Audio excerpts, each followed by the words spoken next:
Our topic is now linear time invariant systems, LTI system. We write LTI systems. Why LTI systems? Let's first of all understand this. The reasons for analyzing LTI systems as separate topic is because of few important characteristics of these systems. First, many physical processes possess this property. Physical processes. What are physical processes? For example, the behavior of current and voltage in an active circuit or a passive circuit, the behavior of spring attached mechanical system. So many of the systems that we deal with in physics and engineering, they actually possess this property of linearity and time invariance. Linearity and time invariance. So linear time invariant system. Okay, this is the first point, that since many physical processes possess the property of linearity and time invariance, therefore it is useful for us to consider it as a separate topic. This is the first point. Second is, the analysis is very convenient. Analysis is convenient. How? Because of superposition principle. Okay, what is the meaning of this? This means if we have an input signal which is, let's say, xn, it is a very complex signal. Let's say it is a very complex signal. It goes into a system and then we get output, that is yn.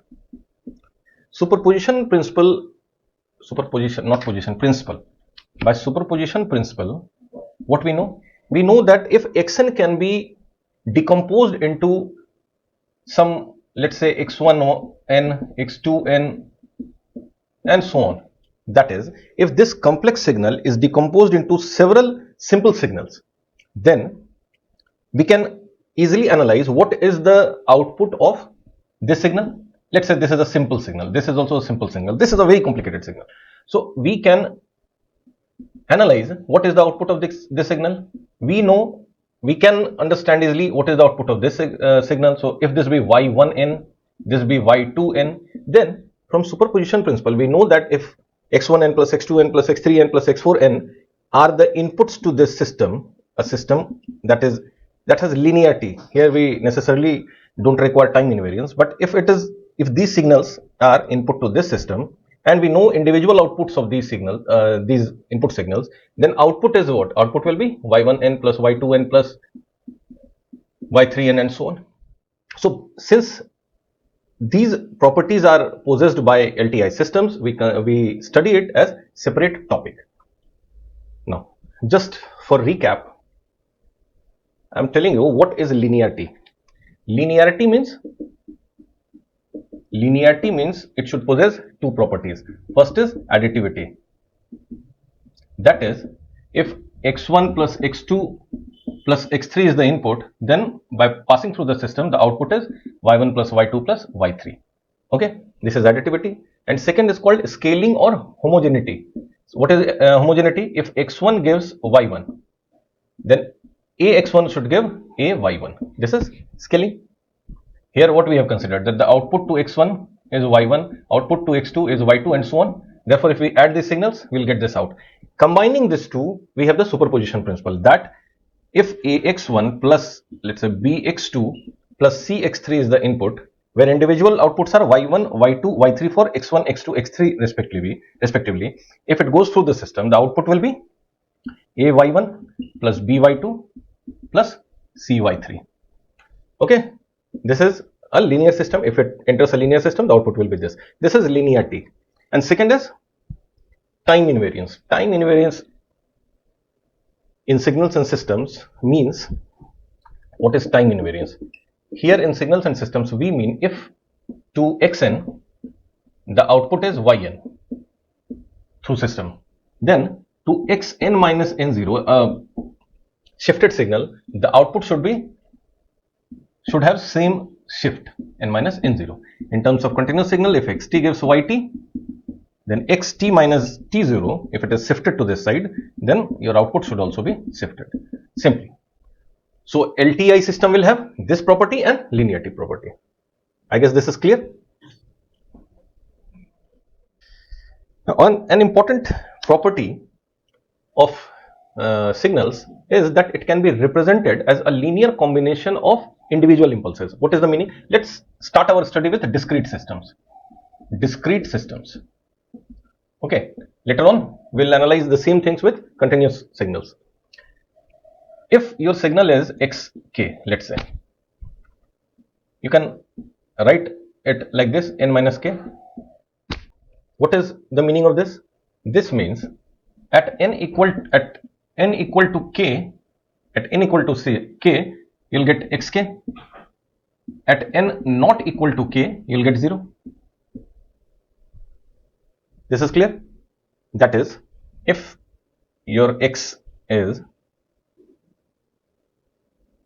let's say this is your x at k, okay, and you have impulse del n minus k. This is k, then you have impulse equal to 1. This is n minus k, unit impulse, and this is xk. So if these two are multiplied, what you get? You simply get this signal when x is equal, this is at k, it can be 0, that is del n, it can be 1 at 1, whatever it is, and otherwise it is 0. Clear? So this is to say that an individual signal, a simple signal, can be represented or characterized in terms of unit impulses. And how can we represent signals? Let's understand it. Let's understand unit step function, un. Now, can it be represented like this? What is the unit step function? It is 1 at n equal to 0, n equal to and greater than 0, and for n less than 0 it is 0. This is your unit impulse function. So can it be represented like this? See, del n minus k, this is unit impulse, this is unit step. Now let me draw the figure. Unit impulse means if this is 0, so you'll have 1, 1, 1 and so on. Okay, 1, 1, 1, so on. To this side it is 0. Now consider this, del n minus k. For k equal to 0, I am trying to analyze this signal. For k equal to 0, this is del n. Okay, at k equal to 1, it is del n minus 1. At k equal to 2, it is del n minus 2. That is, from k equal to 0 to infinity. If we have this signal, this means del n. What is this? This is del n plus del n minus 1 plus del n minus 2 and so on. This represents your unit step function. If you add these all, so what do you get? You get this signal. That is, individual unit impulses can be combined to get a unit step function. Clear up to this? Similar to this, see, similar to this is what I give you in the first instance. Similar to this, if you have, let's say this is your x, this is your x0, okay, this is your x1, this is your x2, okay, and your impulses are at 0 you have del n, at 1 you have del n minus 1, at 2 you have del n minus 2. Okay, so if you combine this, what you get? You get xk into del n minus k.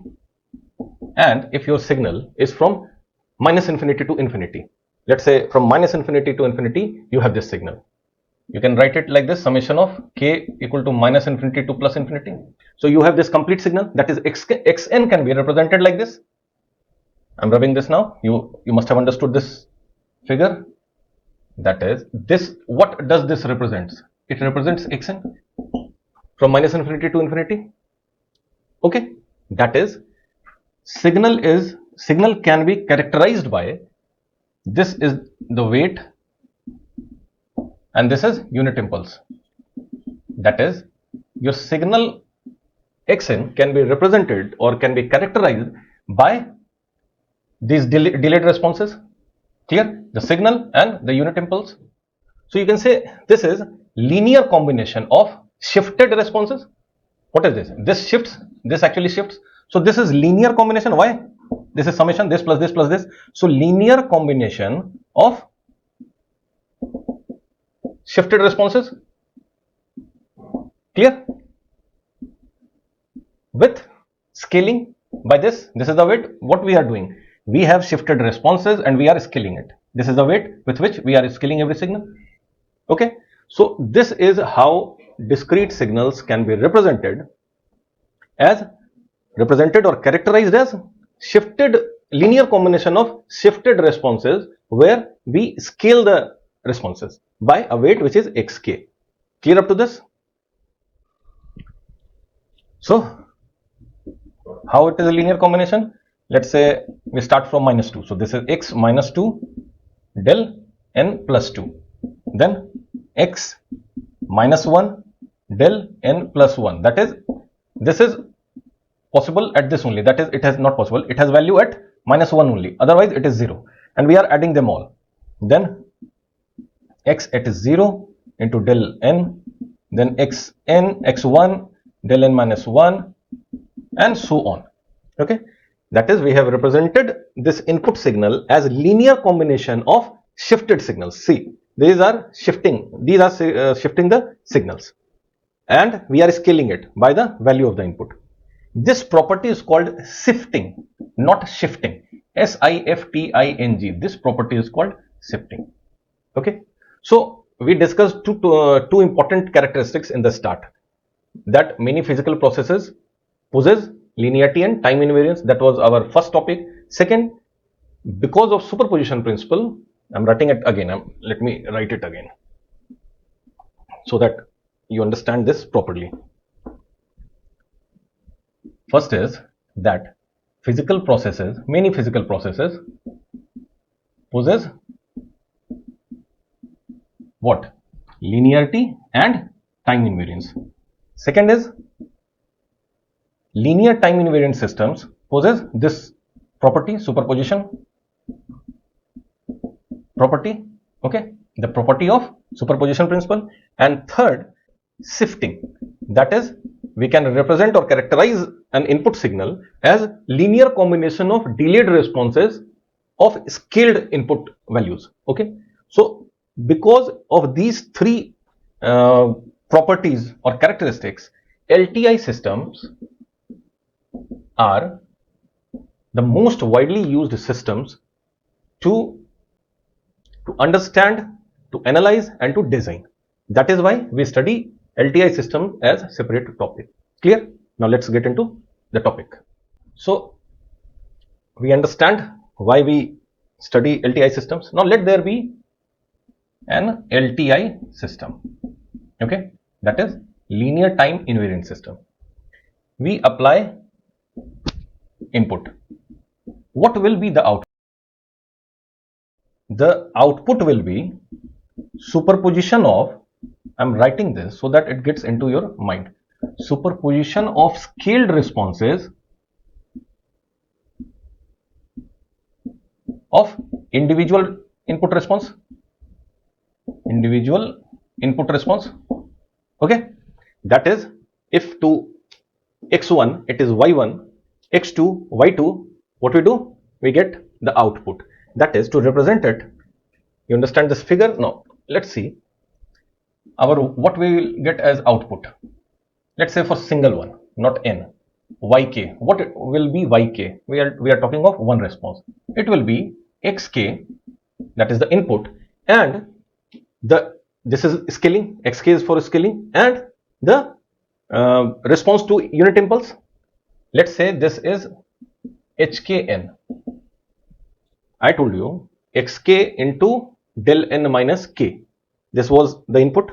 So if we take xk to this side and we are able to understand what is the response of the LTI system to this unit impulse, then we can represent it like this. Let me again tell you what I want to say. Let's say this is your LTI system. Okay, what we are sending, let's talk of one signal, xk into del n minus k. Now if our system, this LTI system, we design it in such way, or after analysis we know what is the response of this system to this. For the time being, just forget this. Let's say this gives certain response. For the time being, let this only be linear system, not time invariant. This is linear system. We are maybe even time varying system. If del n minus k results into hkn, okay, if this is the response, then what we can do, if we have xk here, we can put xk here also for scaling. So our system needs to be designed to analyze this only, this to this, how del n minus k, how the system converts this del n minus k into a response. We are representing it like this, hkn. That is, we just forget about xk and we analyze the system, or we design the system in such way that to individual input impulses we know what is the response. If this we know that to del n minus k the system converts it to hkn, then from this logic we know that xk into del n minus k, the system will convert it to xk into hkn. Clear? So if we talk of k from minus infinity to plus infinity, here also we have k equal to minus infinity to plus infinity. This is your xn and this is your yn. So what is the key point to be understood here? The key point is, we do not consider individual signals. We consider for designing the LTI system, or for analyzing the LTI system, we only need to understand what is the response of this system, linear system, to individual input impulses. Okay, and when we know that this gives this, we know if we have this into this, we get this into this. That is, output is also superposition of this scaled version of the output responses, individual output responses. Clear? This is the beauty of LTI system. I think this is clear to you now. Now we go a bit more.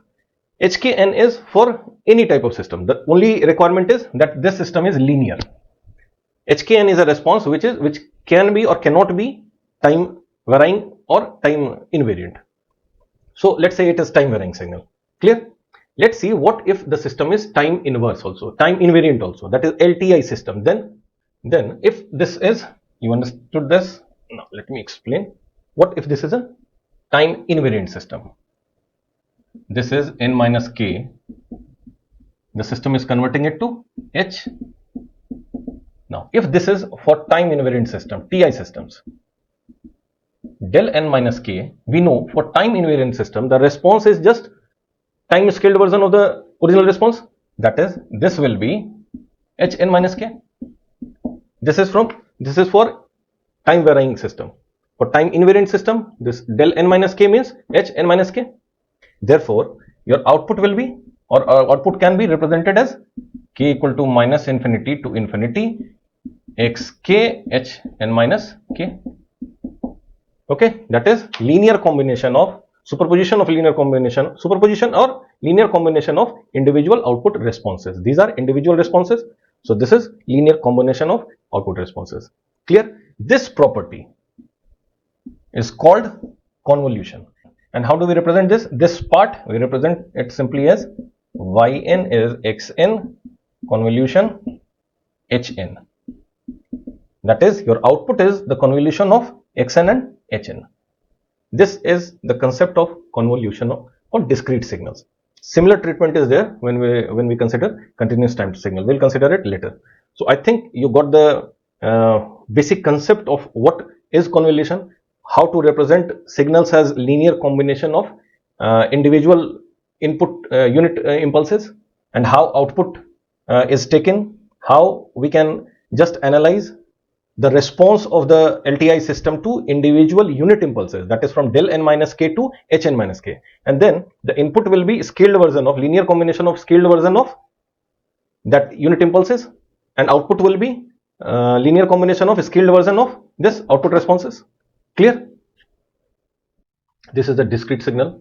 What we have to do, we have to find convolution. Let's see the solution.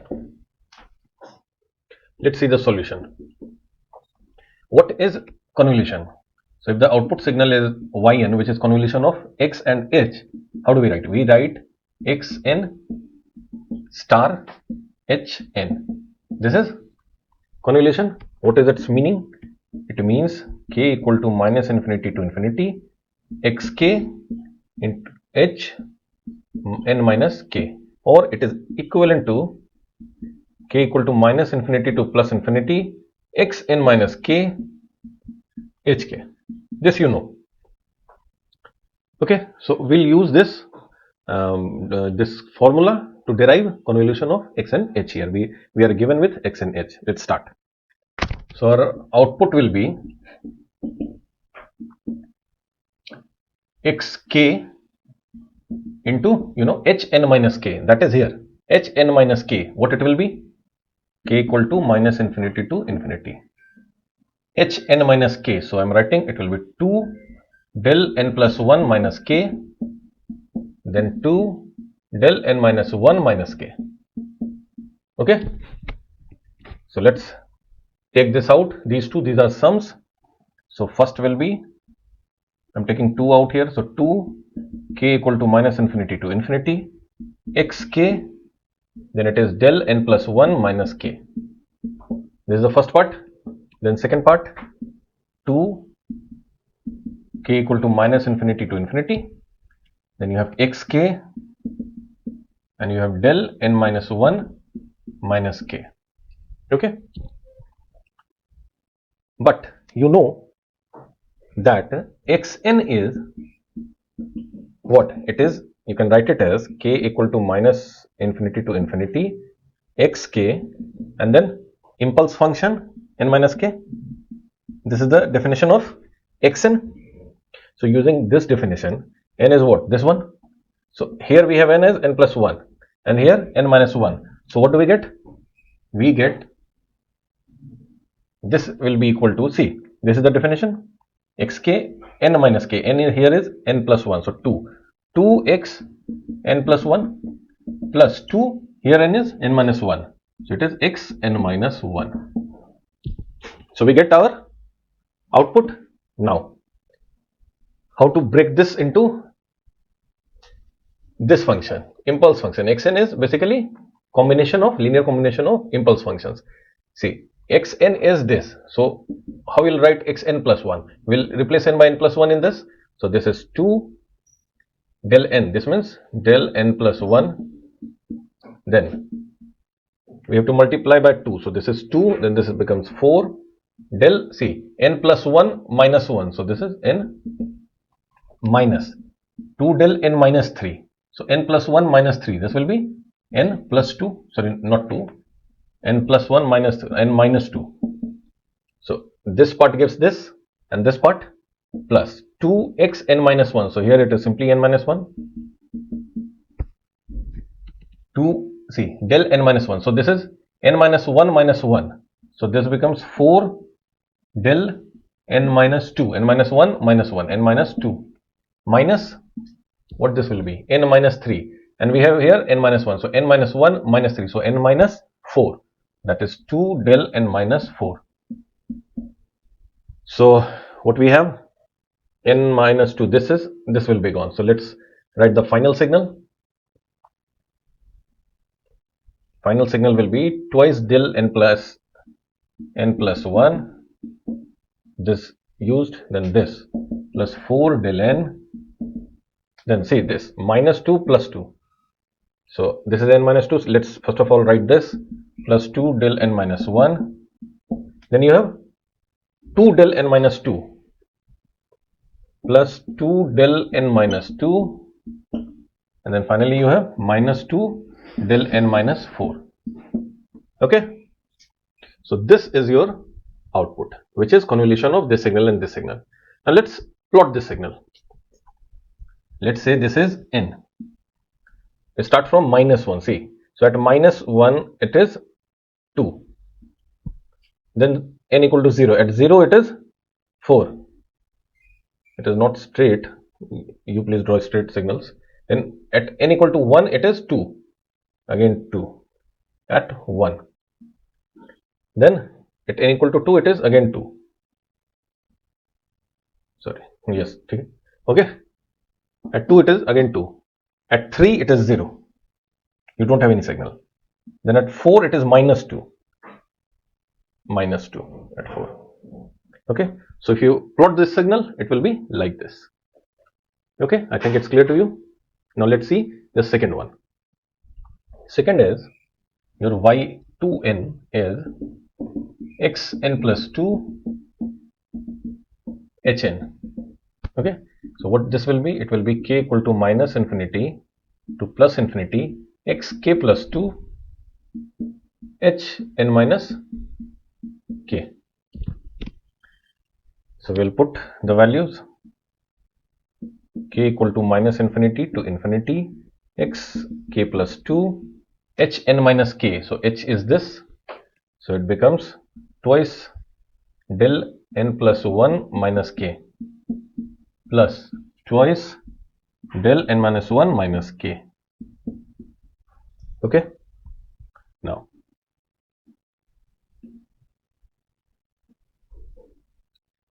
this will be, I'm taking this out, so this is 2 k equal to minus infinity to infinity x k plus 2 del n plus 1 minus k. This is the first one, and second I'm writing it here, 2 x k plus 2, where k is from minus infinity to infinity, and n minus 1 minus k.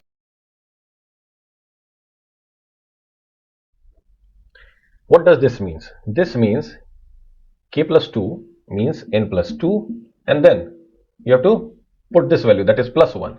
So this means this, then here 2, this is x, n plus 2, and then minus 1. So this is the meaning. So this becomes twice x n plus 3, then twice x n plus 1. So this is your signal. Now we'll see using this expansion in terms of impulse functions. So this becomes xn plus 3. So this is n plus 3 plus 4. See, n plus 3 minus 1, n plus 2. So this is n plus 2 minus n minus 3. So this is n plus 3. See, n plus 3 minus 3. So this becomes n. Then here n plus 1. So this becomes n plus 1. This will become n plus 1 minus 1. So n. And this becomes n plus 1 minus 3. So n minus 2. Okay. So anything common? See, we have n plus 3. This one is common, del n. So what you get finally is, I'm writing the signal here, you get 2 del n plus 3, this one, then 4 del n plus 2, this one, then you have del n. Before that you have this, del twice del n plus 1, then you have minus 2 plus 2, so plus 2 del n, and then minus 2 del n minus 2. So this is the signal, convolution signal. Your y2n is basically this one. Okay. Let's plot it. Very simple to plot. Let's say this is your n. So at minus 3 you have 2. At minus 2 you have 4. Then minus 1 you have 2. Then at again 2 at 0. Then at 1 it is 0, at 2 it is minus 2. So this is the signal. Okay. Clear? Now we'll see the third one.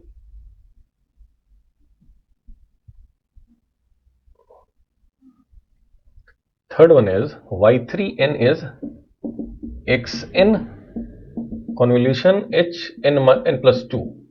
So now what we do? We do xk equal to minus infinity to infinity xk hn minus k. So what you will do? Hn minus k. See, h is this. So n plus 2 minus k. So what we'll get? We'll get 2 del. It is n plus 1 already. It is n plus 1. So this becomes, when you add 2, it becomes n plus 3 minus k. First one, and then second one. See, n minus 1. So when you add 2, it becomes 1. So n plus 1 minus k. Okay, this is the h part. Now just take them, take these two separately. You have 2 xk del n plus 3 minus k, k equal to minus infinity to infinity, plus then 2 xk del n plus 1 minus k.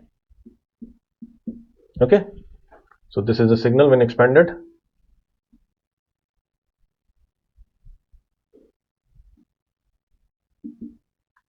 So what you get? This becomes n plus 3. So this is a n plus 3. This becomes n plus 1. So our signal is this, and you know, now we'll expand it in terms of impulse functions. N plus 3. So this becomes 2 del n plus 3 plus 4 del n plus 3 minus 1, n plus 2 minus 2 del n plus 3 minus 3. So this becomes n only. Then you have twice of n plus 1. So n plus 1. Then this becomes n only, n plus 1 minus 1. And then 2 n plus 1 minus 3. So n minus 2. So what is the final signal? It is 2 del n plus 3 plus 4 del n plus 2. Then you have 2 del n plus 1. Then you have 4 n minus 2. So 2 del n minus 2 del n minus 2. Okay, so this is your signal. Let's plot it. Very simple to plot. This is n. So 2 at minus 3, 4 at minus 2, 2 at minus 1, 2 at 0, and minus 2 at 2. So at 1 it is 0, at 2 it is minus 2. Okay. So this is the way to solve questions when you have to take convolution of two signals. Clear?